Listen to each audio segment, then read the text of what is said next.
History books will tell you of royal waves, of stoic handshakes, and carefully orchestrated smiles.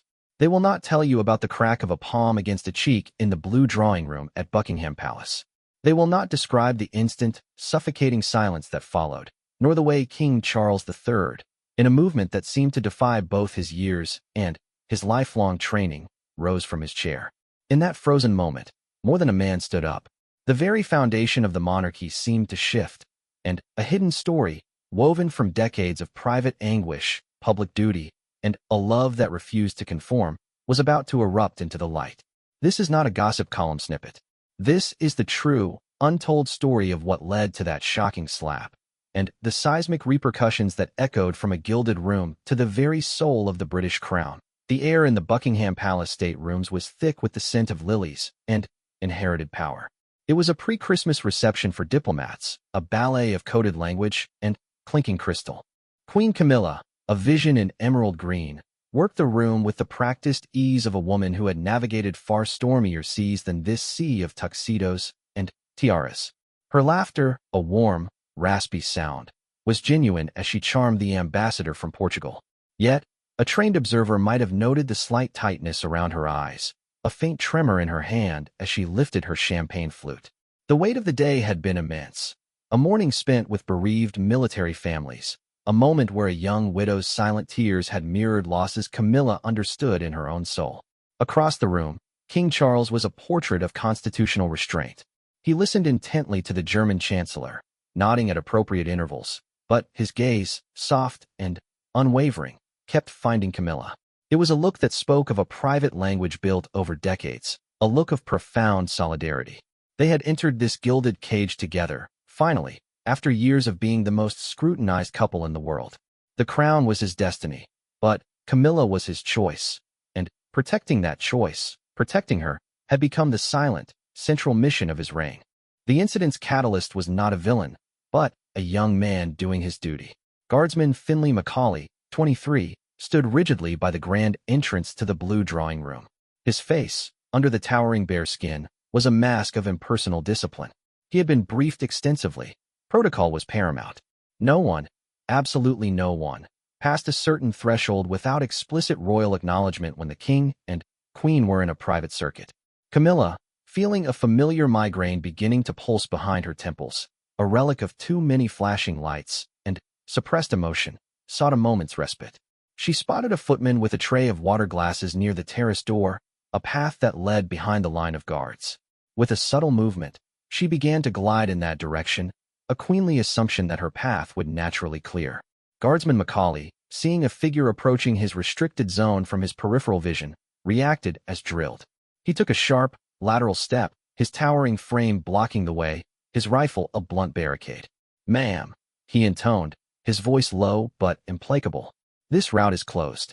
The moment crystallized. For Camilla, it was not a young soldier following orders. It was a culmination. It was the flash of 1,000 press cameras calling her names, the echo of hissed criticisms from decades past, the ghost of a national conversation that debated her very worth. It was the memory of that young widow's tears, and the feeling that despite the crown, she was still, in some eyes, an interloper in her own home. The restraint of a lifetime, woven from public ridicule and private fortitude, snapped. The sound was not loud, but in the acoustics of the high-ceilinged room, it was devastatingly crisp. A collective, gasped inhalation swept through the nearby guests. Camilla's hand, now stinging, hung in the air. Her face was pale, her eyes wide with immediate, horrified regret. Guardsman Macaulay, to his eternal credit, did not flinch a muscle, though a faint red bloom appeared on his cheek beneath his helmet strap. All motion ceased. Conversations died mid-sentence. The orchestra in the minstrel's gallery faltered into silence. Every eye, wide with disbelief, turned towards the scene. In that vacuum of sound, the scraping of a chair leg on the parquet floor was like thunder. King Charles rose. He did not stand up slowly, ponderously, as a monarch might. He stood up with a decisive, almost urgent force that made his own equerry start. The gentle, scholarly prince was gone. In his place was a man whose expression was a storm of emotions: shock, concern for his wife, a dawning, cold fury at the situation that had brought her to this brink. He did not look at the guard. He looked only at Camilla, his gaze holding hers across the frozen room. In that look was an entire history. The secret phone calls, the steadfast loyalty, the years of waiting, the relentless pressure. This was the woman he had moved heaven and earth to marry, the woman whose happiness he had sworn to cherish, now publicly broken by a system he now embodied. He did not shout. He did not need to. The act of rising, in that context, was a louder proclamation than any speech. The room remained in absolute stasis, a glittering, frozen diorama of shock. The modern monarchy, built on public consent and perceived emotional restraint, had just witnessed something profoundly, humanly raw. The carefully constructed facade had, for one blinding second, shattered entirely. And, as Charles began to walk, not towards the center of the room, but directly towards his wife, everyone present knew that nothing would ever be quite the same again. The story was no longer about a slap. It was about what happened next. The walk from his chair to Camilla's side was perhaps 20 feet. To Charles, it felt like crossing the decades. Each step echoed with the ghosts of their past, the hesitant young love denied, the separate marriages forged in duty and loneliness, the long wilderness years of secret meetings and leaked tapes, the relentless, ugly tabloid siege that painted Camilla as a villainess. He saw not just his wife in her green dress, but the resilient woman who had endured it all, for him, for them. His fury was not at the guard, a boy doing a job, but at the immense, invisible machinery of monarchy and media that had, for over 40 years, placed her under unbearable pressure that had just found its catastrophic release. He reached her. The world remained on pause. He did not touch her at first. Instead, he leaned in, his voice a private murmur only she could hear, a stark contrast to the public violence of moments before. "My love," he said, the old, intimate endearment. It was a lifeline. Camilla's regal composure, rebuilt in a nanosecond after the slap, trembled at its edges. Her eyes, glistening, met his, and in them was a silent avalanche of apology and anguish. Then Charles turned. His face, now a mask of solemn authority, swept over the stunned assembly. He found the equerry, a man frozen in place. "Captain Jennings," Charles said, his voice clear, carrying, yet devoid of royal theatricality. It was the tone of a naval officer. "Please escort the guardsman to the antechamber. Ensure he is seen to. I will speak with him directly shortly." The instruction was precise, humane, and entirely bypassed the usual chain of command. It was a sovereign's personal intervention. He then offered his arm to Camilla. It was not a gesture of pity, but of unity. She placed her hand on it, the same hand that had struck, now visibly trembling. Together, they turned and, without a word to the diplomats or dignitaries, walked not towards the main exit, but through a small, discreet door paneled into the wall, used only by the royal family. As it clicked shut behind them, the spell in the blue drawing room broke into a torrent of frantic, whispered speculation. In the stark, utilitarian quiet of a staff corridor, the facade fully dropped. Camilla's breath came in short, sharp gasps. "Charles, that young man. I have never," she stammered, her voice breaking. "Shoo," he said, pulling her into a firm, secure embrace right there under the fluorescent lights, surrounded by fire extinguishers and institutional paint. It was a hug that spoke of a partnership forged in fire. "We will deal with it. Together. As we always have." Meanwhile, in the antechamber, Guardsman Macaulay stood, helmet removed, his face pale. Captain Jennings offered him water, his own military discipline warring with human concern. "Steady, Macaulay," he said. Not how any of us expected the evening to go. The young guardsman, his cheeks still red, found his voice. "Sir, my orders were clear. I was blocking an unauthorized approach." "I didn't mean to. You did nothing wrong, soldier," came a new voice from the doorway. King Charles entered, having left Camilla in the care of her devoted lady-in-waiting. The room tensed. Charles approached Macaulay, studying him not as a sovereign to a subject, but as a former military man to a current one. "Your discipline is commendable. You were placed in an impossible situation by circumstance, not by any fault of your own. The Queen," he paused, choosing his words with immense care, "has endured a day of profound emotional strain. The weight of service can manifest in unforeseen ways. This incident is a failure of the institution to protect its own, not a failure of your duty." Charles then did something extraordinary. He requested a private moment with the guardsman. When the door closed, he spoke, not from a throne, but from experience. "You are likely feeling a mixture of shock, embarrassment, and confusion. I understand. My life has been a series of moments where private feeling collides with public expectation. The key is not to bury it, but to process it with honor. He assured Macaulay of his continued position, of the Crown's gratitude, and asked for his discretion, not as an order, but as a request between two men who understood duty. The guardsmen, awestruck, could only nod. Back in their private quarters, the real work began. Charles and Camilla sat facing each other, the grandeur of the palace outside their door. The public relations secretaries were already clamoring, phones buzzing with apocalyptic alerts from news desks. A narrative had to be shaped, but Charles was adamant. No more spin, he said, his voice tired but resolute. No more clever lies or half-truths. That era is over. Camilla, wringing her hands, voiced the fear. The media, they will eviscerate me. Queen violent. Temper tantrum. It will undo everything. Charles took her hands in his, stilling them. Then, we face it with the truth. A partial truth, but truth nonetheless.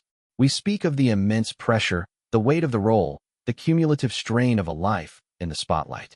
We apologize, unequivocally, to the guardsmen and to the public. We show humanity, not just majesty. It was a revolutionary concept for the House of Windsor, radical transparency. As their team drafted statements, Charles made a pivotal decision. He would not let Camilla shoulder this alone. He would stand before the cameras with her.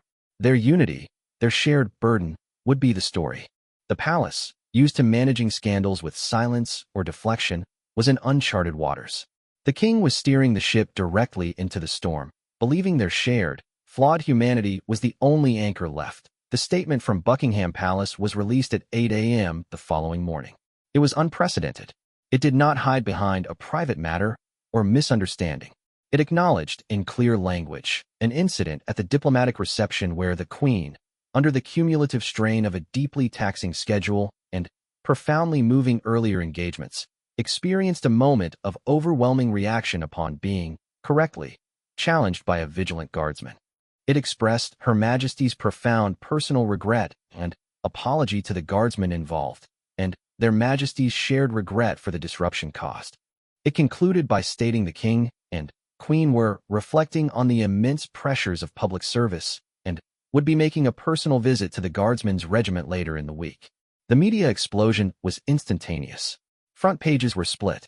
Some tabloids ran with Camilla's royal rage and Slapgate, but others, and notably more serious broadcasters, picked up on the tone. A royal apology, read one headline. Crown cracks under pressure, said another, focusing on the human cost of service. The public reaction was equally divided, but a significant thread of sympathy, especially among older women and those in caregiving roles, began to emerge online. Comments spoke of breaking points and, finally, seeing the human behind the crown. The planned visit to the barracks was a masterstroke of quiet diplomacy. Charles and Camilla arrived not in a grand limousine, but in a modest Range Rover. Camilla, in a simple navy dress, looked tired but composed. They were greeted not by a full ceremonial parade, but by the guardsmen's company in a training hangar. The atmosphere was tense, electric. Charles spoke first, his voice echoing in the space. He did not give a speech. He gave an explanation. He spoke of duty, of the strange, pressurized world they all served, and of the fact that sometimes the weight of that world could cause even the most steadfast to falter. He praised the regiment's discipline and loyalty. Then, he nodded to Camilla. She stepped forward. Looking directly at Guardsman Macaulay, who stood rigidly in the front row, she said, "Guardsman Macaulay, I offered you a private apology, but I wish to offer you a public one. My behavior was unacceptable. It was a failure of my own composure, not a reflection on your exemplary conduct. You were doing your duty, and I am deeply sorry for the distress I caused you." Her voice was steady, thick with emotion, but clear. She then turned to the assembled men and women. "And to all of you, who serve with such unwavering dedication, I apologize for bringing any discredit to your uniform. It was never my intention. It was raw, it was real, and it was devastatingly effective." A ripple went through the ranks. Macaulay, after a slight hesitation, gave a sharp, respectful nod. "Permission to speak, ma'am?" At her assent, he said, "Permission granted, and apology accepted, ma'am." "Thank you." The simple exchange broke the remaining ice. The King and Queen then spent an unscripted hour with the soldiers, drinking tea from mugs, asking about their families, their training. Camilla, in particular, connected with several younger soldiers, sharing stories of the loneliness that can come with rigidly structured lives. Photos of her laughing with a group of female guards went viral. The narrative was subtly shifting from violent queen to stressed human, supported by her husband. However, the crisis was not over. The constitutionalists and the old guard within the palace were deeply unsettled.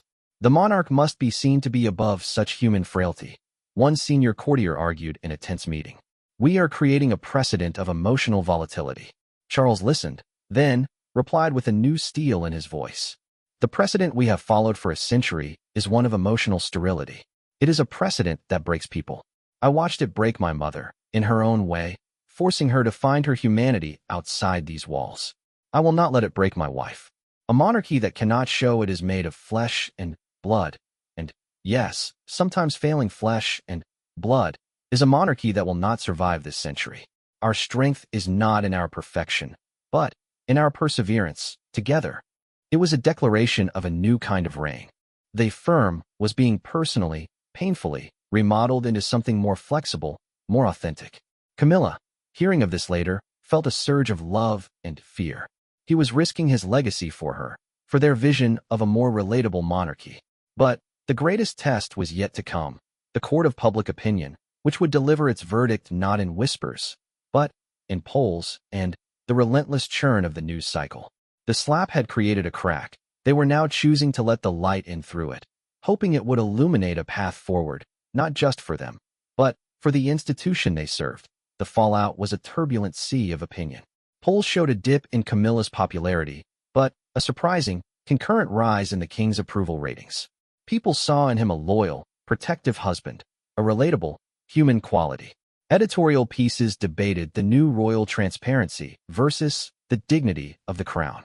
Social media was a battleground of hot takes and memes, but the vicious, personal attacks on Camilla that many had predicted were somewhat tempered by the undeniable sincerity of the barracks visit. The story had layers now. It was no longer a simple scandal. Inside the palace, a quiet revolution continued. Charles, empowered by his stance, began to institute subtle changes. He reduced the number of stand-to occasions where staff had to freeze in place upon a royal entrance or exit, deeming it unnecessarily intimidating for all. He encouraged senior staff to speak more freely in meetings, to voice concerns.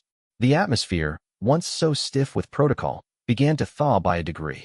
It was his way of ensuring the pressure cooker environment that had contributed to Camilla's breaking point was slowly depressurized. For Camilla, the days were a cycle of private guilt and public resolve. She threw herself into her patronages, particularly those dealing with domestic violence survivors and osteoporosis. At one event, a woman in her 70s, a survivor of an abusive marriage, took Camilla's hand and said, "I saw what happened." Sometimes, when you've spent a lifetime being told to be quiet, to take it, the pressure just pops out sideways, even at the wrong target. The woman's understanding brought Camilla to the brink of tears. It was a powerful moment of connection that no perfectly executed royal walkabout could ever achieve. Her public engagements took on a new depth. She seemed less the performing royal and more the listening human. Yet, the specter of the slap was never far. During a visit to a London school, a cheeky 10-year-old boy asked, "Did you really smack a soldier?" The room froze, teachers horrified. Camilla, after a beat, offered a genuine, self-deprecating smile. "I did something I'm very, very sorry for. It's important to apologize when we're wrong, isn't it?" The boy nodded sagely, and the moment passed, becoming another anecdote of her newfound, flawed authenticity. The true test came weeks later, at the annual Commonwealth Day service at Westminster Abbey. It was their first major, globally televised appearance since the incident. All eyes were on them as they processed down the aisle. The scrutiny was a physical force. Camilla's smile was serene, but her grip on Charles's arm was firm. He, sensing her tension, would occasionally lean in and whisper something, prompting a genuine, small smile from her. The world watched not for a slip, but for the strength of their partnership. When they took their seats, Charles, in a gesture so small it was almost missed by the cameras, gave her hand a quick, reassuring squeeze on the hymnal between them. The photograph of that moment, his hand covering hers, both resting on the shared book of worship, would become iconic. It spoke louder than any press release. We are in this together. We are flawed. We are sorry. We are continuing. After the service, as they mingled with Commonwealth leaders, the king of a Pacific nation, a man known for his plain speaking, approached Charles. Your Majesty, he said quietly, my people saw your response. They see a king who stands by his queen, not as a statue, but as a man. It has great meaning. It was a profound validation from an unexpected quarter. The monarchy's strength, Charles realized, lay not in its isolation from human emotion, but in its ability to embody the universal struggles of commitment, forgiveness, and resilience. That night, in the privacy of Windsor, Charles and Camilla reviewed the day. The weight was still there, but it had changed. It was no longer the sharp, panicked weight of scandal, but the heavier, more manageable weight of a shared reality. They're waiting for me to break again, Camilla said, staring out at the dark gardens.